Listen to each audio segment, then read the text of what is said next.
Ooh, look what I have, new lights. So I'm no longer washed out and really pale. I actually look sort of tan. And maybe, I'm going on a limb here, Brazilian.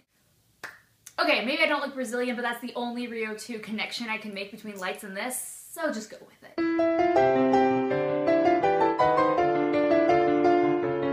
Hey guys, this is Morgan with the Rotoscopers, and today I am doing my review of the newest animated film of 2014, Rio 2. So Rio 2 is by Blue Sky Studios, and you may know them as the studio that has given us the Ice Age franchise and Rio and Epic. Some really great films, and so I really liked the first Rio movie. I thought that what they did with it was just perfect. It was awesome. They did something different. They went to a new world. I liked the dynamic between Blue and Jewel, and, you know, we're the only two left. Well, in Rio 2, they flipped that concept on its head, and we're no longer the only two, plus the 3 babies that we had, by the way. We're no longer the only 2 blue macaws left in the world. Turns out there's a whole colony. And Jewel is really excited when she finds out that, hey, maybe we're not the only ones. So she takes Blue and the family and they go literally 2,000 miles and they fly there. She is so curious about finding other creatures like her. Blue doesn't really care because he's very domesticated. He likes to feed the kids pancakes even though Jewel gets mad at him. She wants the children to have a very cultural experience because we're birds, for heaven's sakes. We don't eat pancakes, we eat Brazil nuts, so let's please just try and eat some Brazil nuts. Anyways, as you can tell, there's a bit of conflict between Blue and Jewel throughout this because she really likes to go back to her roots, and he's kind of happy being domesticated and being a pet, which, that's the P word. We don't say the P word. When they make it into the Amazon, with the help of a GPS, kind of, Jewel realizes that this big, tough leader of the Blue Macaws is her dad! Daddy! So I really liked the dad macaw. He was also known as Pop Pop. So, because he's really fierce, he's loyal, he loves Jewel. She's been missing for all these years and they're finally reunited and he's so excited. He's like, Grandpa!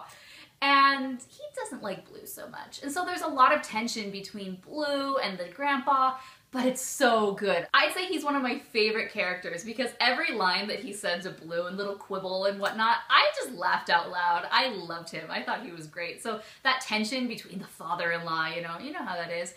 Not me, of course, like mine are the best. Like for real they are. That creates a lot of tension, which actually leads to quite a good plot. So speaking of plot, there were actually like 4 different plot lines going on. And so this kind of made it, I don't know, I really don't know how I feel about this because they were all kind of going these different ways and then they merged at the end and it all worked out. But we have Blue and Jewel as they're flying to the Amazon and they're meeting their family. Then we have Linda and her boyfriend, husband, who I can't remember his name right now, but anyways, they are the ones who originally go into the Amazon and find the Blue Macaws. So when they're there, they realize that, oh my gosh, there's loggers! Gotta love the evil loggers. And of course, these loggers are working illegally and they want to destroy the Blue Macaws' habitat. No, not good. Very Ferngully, if you ask me, minus the fairies and the craziness. Then there's another storyline of Nigel. Remember him?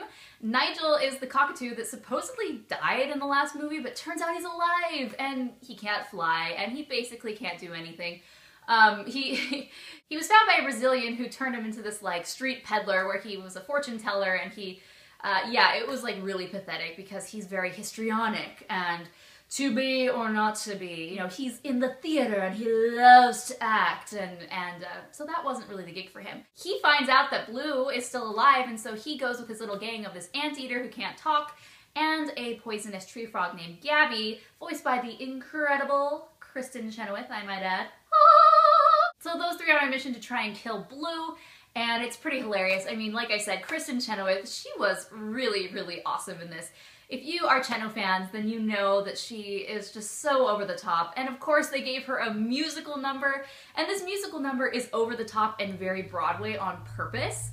Oh my gosh, like, it's so perfect because it's her, but I'm sure people were sitting there in the theater and thinking like, what? It was weird but awesome at the same time. And so speaking of the music, I loved the music. The music in this, there were a lot of original compositions and songs, and I liked those so much. I mean, Rio and Brazil, it's all about the music and the culture and very lively and carnival and all this stuff. having music play such an integral part in the movie was great because it was very authentic and they had a lot of like Brazilian choruses and chanting and just a lot of, you know, vibrant sounds and music. I loved it. Contrast that with the pop songs, that there were actually so many of them. I was a little bit disturbed because they did such a great job with this authentic Brazilian new music, which, I mean, this was a musical and I really didn't expect that out of Blue Sky. I mean, yes, I expected what they gave us in Rio, but I mean, I don't know if I was expecting them to repeat that. And so then there's this like talent show that those two little birds, you know, the red bird and the yellow bird who has the bottle cap on his head, they're wanting to create a big performance for the new Carnival Festival when they go back to Rio. So while they're in the Amazon, they're holding auditions, and there's just sort of montage after montage of pop songs, and like they're funny, and luckily they're from like such a long time ago that they're not super current where it's like, ugh, Happy, I've heard Happy so many times, let's cut the Happy, okay? I don't know, I just felt like that took it down a notch. It really could have held on its own, but then again, I mean, what else were these things gonna perform? Oh, so like I said, there were a lot of musical numbers, and with that there were a lot of choreography and different, you know, very colorful scenes and orchestrations. The way that they made these birds dance and move in unison was beautiful. Like, I sat there and these birds were twirling around and I was just really captivated. So great job to the whole studio for creating such a fun, lively film. There weren't too many things that I didn't like about this movie. Like I said, there were those 4 different plot lines going along, but they all sort of worked in together, and I think each one was necessary. Obviously, like the human storyline, you know, we're in the Amazon, we're in the rainforest, so what else is going to be the bad guy? Of course, loggers.